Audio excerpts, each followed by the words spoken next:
నమస్తే. Welcome to political bridge. ఇప్పుడు ప్రభుత్వము రెండో దశ భూ సమీకరణ చేస్తుంది. అయితే మొదటి దశలో భూములిచ్చిన రైతులకు ఏవైతే బెనిఫిట్స్ ఇచ్చారో, ఇప్పుడు రెండో దశలో భూములిస్తున్న రైతులకు కూడా అవే బెనిఫిట్స్ ఇస్తున్నారు. 1,50,000 వరకు రుణమాఫీ చేస్తున్నారు. ప్రతి నెల పింఛనిస్తున్నారు.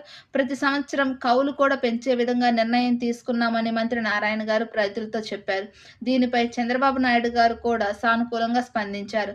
అయితే ఈ రుణమాఫీ విషయంలో వైసీపీ వాళ్ళు విమర్శలు చేస్తున్నారు. రాష్ట్రమంతా అమలు చేయకుండా ఒక్క అమరావతిలోనే రుణమాఫీ ఎందుకు చేస్తున్నారు అని. ఒక్కసారి ఆలోచిస్తే అమరావతి రైతులు వాళ్ళ భూముల్ని, వంశపారంపర్యంగా వస్తున్న భూముల్ని రాజధాని కోసం త్యాగం చేస్తున్నారు. ఇకపై వాళ్ళకి ఆ భూములపై జీవనోపాధి అనేది ఉండదు. అంతేకాదు ఆ భూములపై తీసుకున్న లోన్లని ప్రభుత్వం మాఫీ చేస్తుంది. భవిష్యత్తులో వాళ్ళకంటూ చెప్పుకోవడానికి భూములంటూ ఉండవు. ప్రతి రైతుకి భూమి అనేది ఎంత ఎమోషనో అందరికీ తెలిసిందే కదా. అలాంటి భూముల్ని రాజధాని కోసం రైతులు త్యాగం చేస్తున్నారు.